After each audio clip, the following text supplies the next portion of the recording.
नमस्कार और जय हिंद दोस्तों। मार्को रूबियो हैं अमेरिका के सेक्रेटरी ऑफ स्टेट। ये बहुत बड़ी पोजीशन है। सेक्रेटरी ऑफ स्टेट का मतलब है कि फॉरेन मिनिस्ट्री और सिक्योरिटी को मिला के वो नंबर 2 का आदमी है फ्रॉम अमेरिका। उसको लगा कि जैसे मैं आया हूं अभी हिंदुस्तान में, जैसे पहले हेनरी किसिंगर, वो जो ये इसी पोस्ट पे थे, जब वो हिंदुस्तान आते थे तो पूरा हिंदुस्तान खड़ा हो जाता था। इतना इंपॉर्टेंट आदमी था ग्लोबली। वही there are lot of issues जिसमें डिसएग्रीमेंट है इंडिया और अमेरिका के बीच में।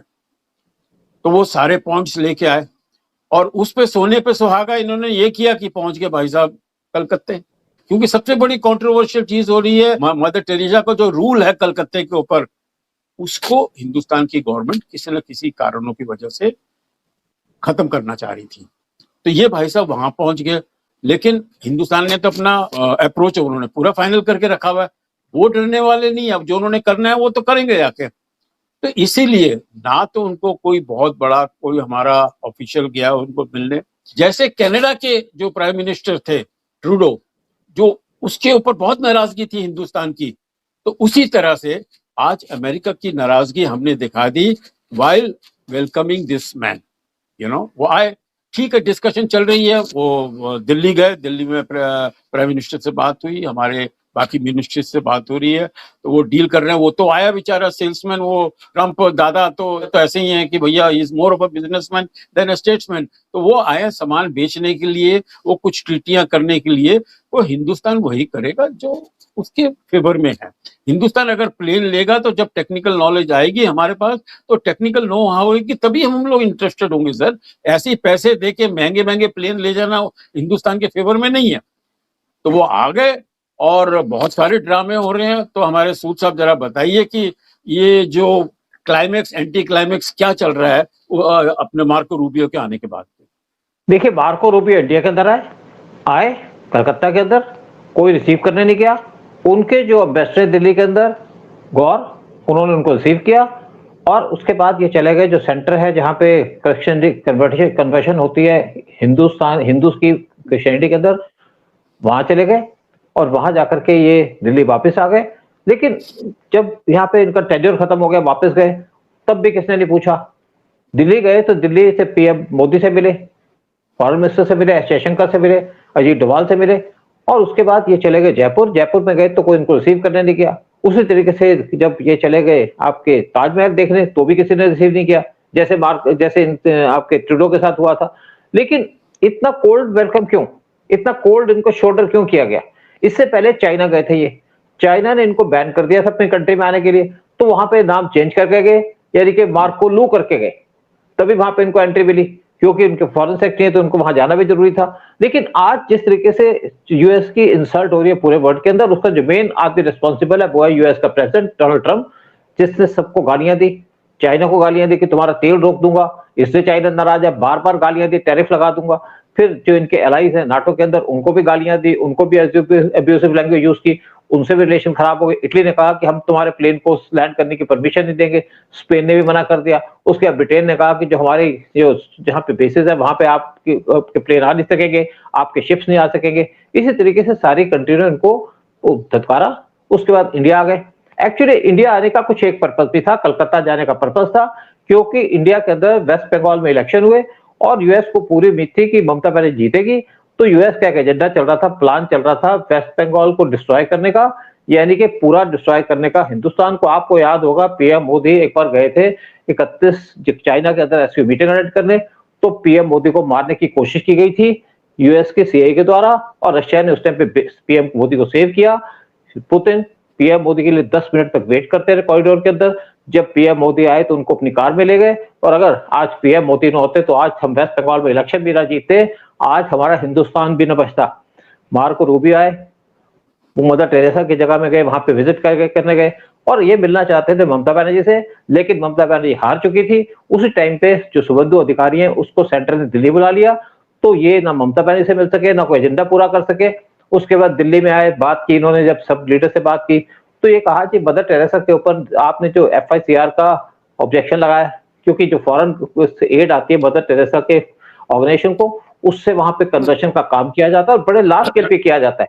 और इसी तरीके से कलकत्ता में इसका सेंटर है वेस्ट बंगाल के अंदर, वहां पे भी कन्वर्शन भी की जाती है और दोनों का एक आसपास अलाइनमेंट है। दोनों जगह में सीआईए के ऑपरेटिव्स बैठते हैं जो पूरे तरीके से हिंदुस्तान के अंदर कोशिश करते हैं नॉर्थ ईस्ट को डिस्टर्ब करने की, नॉर्थ ईस्ट के अंदर मिलिटेंट और दूसरी एक्टिविटी को सपोर्ट करने के लिए। तो जब यहाँ पे आए, इन्होंने कहा जी हमारी तो बहुत सी डील हुई। तो इनको एस जयशंकर ने कहा आपसे डील तो हो गई, लेकिन आपने हमको इंजन तो दिए नहीं जो हमको तेजस के लिए चाहिए। आप कहते हैं हमारे पास इश्यूज हैं, तो अगर आपकी ऐसी दोस्ती हमारे साथ तो आपको स्पेशल रिलेशनशिप वाली बात तो नहीं है। फिर इन्होंने उसके साथ क्वेश्चन रेज किया कि आपसे हमने प्लेन लेने थे P8I, वो भी आपने उसकी कॉस्ट बढ़ा दी, फिर आप हमसे टैरिफ लगा रहे हैं। फिर जब बातें खत्म हुई तो दूसरी बात आई कि जी हम क्वाड की मीटिंग करेंगे। फॉरेन मिनिस्टर क्वाड की मीटिंग तो हुई, लेकिन उसके बाद उन्होंने कहा जी नेक्स्ट मीटिंग होगी हमारे प्रेसिडेंट की इंडिया के अंदर। तो हमारे जो फॉरेन मिनिस्टर उन्होंने मना कर दिया, कह रहे और ये एक्चुअली क्या था कि 2024 से इंडिया चेयरपर्सन था क्वाड का, और 2024 में कोई मीटिंग नहीं हुई, कोई तो कोई बहाना लगाता रहा यूएस। उसके बाद 2025 में कोई मीटिंग नहीं हुई, फिर 2026 में अभी तक कोई मीटिंग नहीं हुई। तो एस जयशंकर ने कहा भाई हम तो इस मीटिंग से बाहर जाते हैं, इसको होस्ट करने के लिए आप जाइए ऑस्ट्रेलिया में मीटिंग होल्ड करिए, हम वहां पे आएंगे। तो जो आपके ये थे मार्को, इनको बहुत सा कोल्ड शोल्डर दिया गया, यानी कि इनको इंपॉर्टेंस दी गई। लेकिन दूसरी तरफ आता है कि जब यहाँ पे इलेक्शन जीती बीजेपी, उसी टाइम पे एक सीनियर डेलीगेशन डिफेंस और इंटेलिजेंस की वो पहुंची थी बांग्लादेश के अंदर। बांग्लादेश आजकल सेंटर बना हुआ है, यानी कि पूरी हिंदुस्तान को डिस्टर्ब करने के लिए, और यहीं से पीएम मोदी पे को मारने की कोशिश की गई थी। जब वहां पे डेलीगेशन पहुंची तो इनका एक हिसाब से प्लान तो सारा खराब हो चुका था, लेकिन वहां पे एक डिफेंस एग्रीमेंट किया गया जिसकी वजह से यूएस के वारशिप वहां पे लैंड कर सकेंगे चिटागोंग पोर्ट के ऊपर। एक इंटरेस्टिंग बात यह है कि जब पीएम मोदी इलेक्शन जीत गए तो उसी टाइम पे डोनाल्ड ट्रंप ने मुबारकबाद दी इनको। क्यों मुबारकबाद दी? क्या कोई नेशनल इलेक्शन था? इलेक्शन की लिस्ट में मुबारकबाद दी कि ट्रंप भी हिले हुए थे कि मोदी कैसे जीत के, इनको कोई उम्मीद ही नहीं थी, और इसलिए मुबारकबाद दी। इससे भी एक इंडिकेशन मिली कि इनका क्या पर्पज है यहाँ पे। लेकिन एक बात और आती है सामने कि यहाँ पे क्या पर्पज था, क्या करना चाहता था यूएस। आपको याद होगा जब शेख हसीना पावर में थी तो उसको हटाया किसने? यूएस की डीप स्टेट ने या उनकी सीआईए ने, और उसको हटा करके आधा घंटा पहले उसको इंडिया ने निकाल लिया। ये बात है अगस्त 2024 की। वो अगर आधा घंटा लेट हो जाते तो शेख हसीना को वहीं मार दिया जाता, क्योंकि यूएस हेट करता है शेख हसीना से। शेख हसीना वो है जिसके फादर बगला बद्दू कहा जाता था, जिन्होंने बांग्लादेश को क्रिएट किया था इंडिया की मदद से 1971 में, और 1975 में आईएसआई और सीआईए ने उनका मर्डर कर दिया शेख मुजीबुर रहमान का। और तब से ये खुंदक खाते थे या हेट करते थे उनकी डॉटर शेख हसीना को। लेकिन उसके बाद जब मोहम्मद यूनुस आए, उनको किसने बिठाया? इंटीरियर मिनिस्टर जो प्रेसिडेंट बनाया किसने? वो बनाया सीआईए ने। और जब वो प्रेसिडेंट बने तो उन्होंने इंडिया को टारगेट करना शुरू कर दिया, इंडिया को धमकी देनी शुरू कर दी। उनके जो मिनिस्टर थे वो हमेशा धमकी देते थे कि आपके नॉर्थ ईस्ट को ले लेंगे, कभी कुछ आपकी वेस्ट बंगाल को ले लेंगे, उड़ीसा को ले लेंगे, ऐसी स्टेटमेंट दे रहे थे। फिर जब मोहम्मद यूनुस चले गए आपके चाइना के अंदर, तो वहां पे एक नक्शा ले गए इंडिया के नॉर्थ ईस्ट स्टेट का, और नक्शे को उन्होंने दिखाया जो चाइनीज प्रेसिडेंट शी जिनपिंग है, और उनकी फोटो है। नक्शा दिखाते हुए कहा जो नॉर्थ ईस्टर्न स्टेट्स का रास्ता जाता है, जो इंडिया के स्टेट पे पार्ट है, वो जाता है हमारे चिटागोंग पोर्ट से। अगर हम चाहें तो उसका पानी भी रोक सकते हैं, रास्ता भी रोक सकते हैं, उसका खाना पीना रोक सकते हैं। तो ये बहुत सीरियस बात थी। जब इंडिया को सारी चीजों का पता चला तो इंडिया ने उस टाइम पे एक्शन लेना शुरू कर दिया सारी जगह का, यानी कि वहां पे हमने और ज्यादा डिफेंस फोर्सेस बिठा दी, और ज्यादा हमने स्ट्रेंथन कर दिया, फेंसिंग करनी शुरू कर दी अपने बॉर्डर्स के ऊपर। लेकिन साथ में इंडिया ने और ज्यादा स्ट्रेंथन किया अपने डिफेंसेस को। जब ममता बनर्जी हार गई और शुभेंदु अधिकारी आए, तो 120 एकड़ की जमीन जो चिकन नेक के आसपास थी, वहां पे वो गवर्नमेंट को वो दे दी उन्होंने, सेंट्रल गवर्नमेंट को। और सेंट्रल गवर्नमेंट ने इमीडिएटली उसको हैंड ओवर कर दिया डिफेंस फोर्सेस को, ताकि यहाँ पे एक जगह बनाई जाए, यानी कि डिफेंस कॉरिडोर बनाई जाए, और इसको पूरे तरीके से एक हिसाब से सुरक्षित कर लिया गया। लेकिन इसी बीच में जब यहाँ पे दोबारा हटे इनके मोहम्मद यूनुस, तो फिर यहाँ पे यूएस ने एक्टिविटी करनी शुरू कर दी। उनके इस टाइम पे बहुत से लोग बैठे हैं, आईएसए के बैठे हैं, साथ में सीआईए के बैठे हैं, जो यहाँ से इंडिया के खिलाफ साजिश रच रहे हैं। अगर ममता बनर्जी दोबारा इलेक्शन जीत जाती तो इंटेलिजेंस रिपोर्ट्स ये कहती हैं, मैं आपको रिपोर्ट बता रहा हूँ जो अंदर की रिपोर्ट है, कि ममता बनर्जी का पूरा इनसे अलाइनमेंट हो चुका था। और जो एजेंसी के लोग हैं वो कहते हैं ममता बनर्जी किसी भी तरीके से हिंदू नहीं है, शी इज मुस्लिम। लेकिन ओपनली उसने डिक्लेयर नहीं किया, ना कोई मंदिर जाती है, हाँ अपने घर में नमाज जरूर पढ़ती है, उनके घर में नमाज पढ़ने का पूरा रिवाज है। ममता बनर्जी के घर में 5 बार नमाजी हैं ममता बनर्जी। और ममता बनर्जी हिंदू से हेट भी करती हैं। और इसके बाद एक प्लान था यूएस का by 2027 to merge West Bengal with Bangladesh. और इसका मर्ज करने का मतलब था कि एक तो मर्ज हो जाता बांग्लादेश के साथ और इसको बचाने का कोई नहीं आता, क्योंकि उस टाइम पे यूएस ने पूरी तैयारी कर ली थी। तब तक 1 साल के अंदर यूएस पूरी तैयारी कर रहा था कि हम किसी न किसी तरीके से पूरा कंट्रोल कर लेंगे।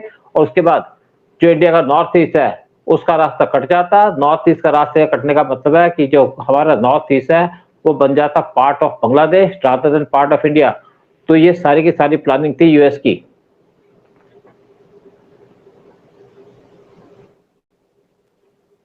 जो बीच में फोन आ गया था। तो ये सारी की सारी प्लानिंग थी सीआईए की, ये सारी की सारी प्लानिंग थी आईएसए की, और ये सारी की सारी प्लानिंग थी ममता बनर्जी की। ममता बनर्जी के नाम में कहा जाता है कि ममता बनर्जी सीआईए की एजेंट है और काम कर रही थी के बिहाफ पे। आपको याद होगा कि ममता बनर्जी को जो हेट करता है वो हेट करती है, वो करती है हिंदूज को हेट करती है। तभी तो वहां पे राज करते इतने साल तक, और इतने सालों तक उसने जिस तरीके से हिंदुस्तान का नुकसान पहुंचाया, जिस तरीके से वहां पे हिंदुओं को तंग किया। और ममता बनर्जी के जाने के बाद जो सबसे ज्यादा खुशी हुई है वो हुई है बंगाल के हिंदुओं की, और साथ में जो पूरे हिंदुस्तान के हिंदू हैं उनको यहाँ पे खुशी हुई है। अगर ममता बनर्जी इलेक्शन जीत जाती तो आज बंगाल हाथ से निकल जाता, इंडिया की नॉर्थ ईस्टर्न स्टेट वो हाथ से निकल जाती, और हमारे हाथ से निकल जाता हमारा पार्ट ऑफ इंडिया। शुरू से यूएस की कोशिश रही है इंडिया को तोड़ने की। 1960s में यूएस ने एक एजिटेशन काम किया था साउथ के अंदर, एंटी हिंदी एजिटेशन। फिर खालिस्तानी को सपोर्ट करते रहे, फिर ये कश्मीरियों को सपोर्ट करते रहे, और आज ये सपोर्ट कर रहे थे बांग्लादेशियों को इंडिया को तोड़ने के लिए। हाँ, कुछ आप कहें तो प्रोग्राम करो। ये जो डीप स्टेट है, जो हिंदुस्तान के दुश्मन हैं, चाइना है, पाकिस्तान है, और डीप स्टेट है अमेरिका का, वो लगभग मैं बता रहा हूँ कि वो सक्सेसफुल हो गए थे इन देयर डेंजरस, जो खतरनाक इरादे थे, और breaking West Bengal from India and the chicken neck का भी वो करने वाले थे। सर, एक और ट्रेंड मैं आपको बताऊं यहाँ कलकत्ते का, क्योंकि मैं बंगाल जाता हूँ, बंगाली फिल्में बनाई हैं मैंने, वहां लोगों के साथ काम किया। वहां लाखों लाखों लोगों की पॉपुलेशन है जिन्होंने धर्म तो चेंज कर लिया लेकिन नाम नहीं चेंज किया। उसमें लाखों क्रिश्चियंस हैं, लाखों मुस्लिम्स हैं, और उन्हीं मुस्लिम में से ये एक है हमारी ममता बनर्जी। अपने बनर्जी करके ब्राह्मण नाम रखा सर उसने। देखो जिस तरह से राहुल गांधी अपने आप को ब्राह्मण बोलता है और गधे की तरह कपड़ों के ऊपर जनेऊ पहन लेता, उसको ये नहीं पता जनेऊ है क्या। तो ये एक एस्पेक्ट है जो पब्लिक को पता होना चाहिए कि बंगाल में लाखों लाखों लाखों लाखों लोग नॉन हिंदूज हैं जिन्होंने वो धर्म चेंज कर लिया लेकिन नाम नहीं चेंज किया। लेकिन एक और चेंज नहीं, बिल्कुल ठीक। हाँ, एक और चेंज नहीं किया उन्होंने, हिंदुस्तान की तरफ नफरत और हिंदुओं के प्रति नफरत, वो चेंज नहीं की उन्होंने। वो लगे हुए हाँ बिल्कुल, उदय बिल्कुल ठीक बात है। देखो मदर टेरेसा क्या कर रही थी, मदर टेरेसा को यहाँ पे लोगों को हील नहीं कर रही थी, उसके पास कोई जादू नहीं था। वो हीलिंग के चक्कर में आकर के हिंदुओं को कन्वर्ट कर रही थी, गरीब गरीब लोगों को पकड़ती थी। और आज भी जो वहां पे बने हुए जो कन्वर्शन के सेंटर बने हुए हैं, जैसे वहां पे बहुत से लोग बने जहाँ पे आश्रम रखे हुए हैं, आश्रम के अंदर कन्वर्शन का काम किया जाता है, गरीब लोगों को कन्वर्ट किया जाता है। और मेन चक्कर है कि जहाँ पे पॉपुलेशन, यहाँ डेमोग्राफी चेंज हो रही है, पॉपुलेशन को चेंज किया जाता है, एक तरफ इस्लाम के अंदर, दूसरी तरफ क्रिश्चियनिटी के अंदर। नहीं, क्या है सर, मैं तो मदर टेरेसा के साथ मैंने जाके प्रेयर की है, मैं उनके चैरिटी सेंटर्स में गया हूँ, वो लेपर्स को उनका क्या सबसे बड़ा हथियार क्या था उनके हाथ में, वो था कलकत्ते की बंगाल की गरीबी, वो उनके हाथ में थी। उसके लिए उनके पास करोड़ों रुपए अमेरिका से आ रहा था। ये आ रहा था जो अपना, फिर जो हमारे रूबियो साहब आए आके, वो तो ये बताने पूछने आ रहे थे ममता को, भाई तुमको और कितना पैसा चाहिए, तुम्हें और क्या हेल्प चाहिए आके। लेकिन वहां देखा तो सत्ता ही चेंज हो गई है, वहां तो पब्लिक ने उठा के फेंक दिया इनको, टीएमसी को, और ये टीएमसी वापस नहीं आएगी sir, definitely. Let me tell you, हमारे शुभेंदु जी ऐसे स्टेप ले रहे हैं कि ये विलेन, ये बुरे लोग वापस ना आए। खुद जानता हूँ फिल्म इंडस्ट्री के गुंडों को, रियली उनको खास तौर से रखा गया था, बड़ी बड़ी पोजीशन के अंदर रखा गया था इसलिए क्योंकि वो गुंडागर्दी कर रहे थे फिल्म इंडस्ट्री के अंदर भी। मेरे एक्टर्स हैं, कई डिस्ट्रीब्यूटर्स हैं, उनका काम ही यही था कि सो वही जो गुंडागर्दी है, उनके सबके कपड़े उतार के उनको अंडरवियर में अब मार्चिंग करवा रहे हैं, बदनाम कर रहे हैं और पब्लिक को बता रहे हैं कि देखो ये लोग हैं, इनको खड़े मत होने देना आगे से। That is what they are. So they have to wipe out TMC now. बिल्कुल बिल्कुल। उदय, मैं एक वीडियो देख रहा था जिसके अंदर अमित शाह गए हुए इस टाइम पे वेस्ट बंगाल के अंदर बॉर्डर के फेंसिंग के काम को रिव्यू कर रहे हैं, और साथ में देखा कि वहां पे एक नदी बह रही है छोटी सी, उसके साथ कुछ लोग खड़े हैं जो इंडिया के अंदर एंटर करने की कोशिश कर रहे हैं। तो वहां पे एक बीएसएफ का जवान खड़ा है और जैसे नजदीक आते हैं तो अपनी बंदूक तान देता है तो भाग जाते हैं वहां पे। और इसी तरीके से वहां पे एक जमात इस्लामी का एक लीडर है, उसने एक स्टेटमेंट दी है कि अगर बांग्लादेशियों को मारा जाएगा तो एक बांग्लादेशी के मारने के ऊपर हम 2 बीएसएफ के जवान को मारेंगे। हमारी गवर्नमेंट ऐसे जो स्टेटमेंट्स है उसको बड़ा स्ट्रांगली ले रही है। और आप देखिएगा कुछ दिन के अंदर यहाँ पे काम हो रहा होगा बांग्लादेश के अंदर, अननोन गनमैन एक्टिव हो जाएंगे और ये जो लोग जिहादी हमको धमकी देते हैं इनकी तबाही कर देंगे।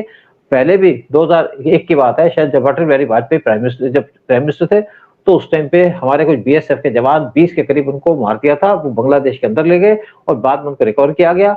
वाजपेयी एक कमजोर प्राइम मिनिस्टर थे, अच्छे प्राइम मिनिस्टर थे लेकिन कमजोर थे क्योंकि उनके एडवाइजर गलत थे जो उनको गलत एडवाइस देते थे। देखिए कहना तो पड़ेगा, अगर वाजपेयी के बारे में मैं मिला हूं, मुझे पता वाजपेयी किस टाइप के आदमी थे, लेकिन जो आदमी गलती करेगा उसको क्रिटिसाइज तो करेंगे। उनके एनएसए, उनके होम मिनिस्टर और उनके जो रॉ के चीफ थे वो उनके खिलाफ काम कर रहे थे। भाई अगर आपके लोग आपके खिलाफ काम करें तो ड्यूटी तो आपकी बनती है कि आप सुधारो। क्या मोदी किसी को टॉलरेट करता है अगर उसका कोई एडवाइजर उसके खिलाफ काम करे?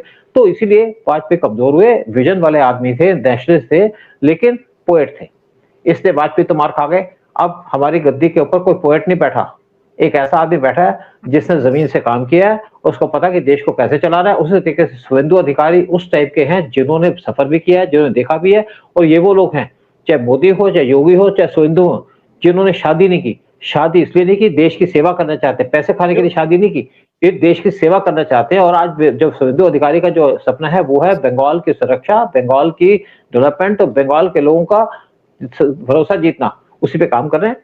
ठीक है, प्रोग्राम खत्म करते हैं और आप और हम आगे भी आपको बड़े अच्छे प्रोग्राम बताएंगे। हमारे प्रोग्राम को, चैनल को सब्सक्राइब कीजिएगा, वीडियो को शेयर कीजिएगा ताकि आपको और अच्छे वीडियोस बना के दे और बेटर वीडियो बना के दे। जय हिंद, जय भारत। जय हिंद, जय भारत, वंदे मातरम।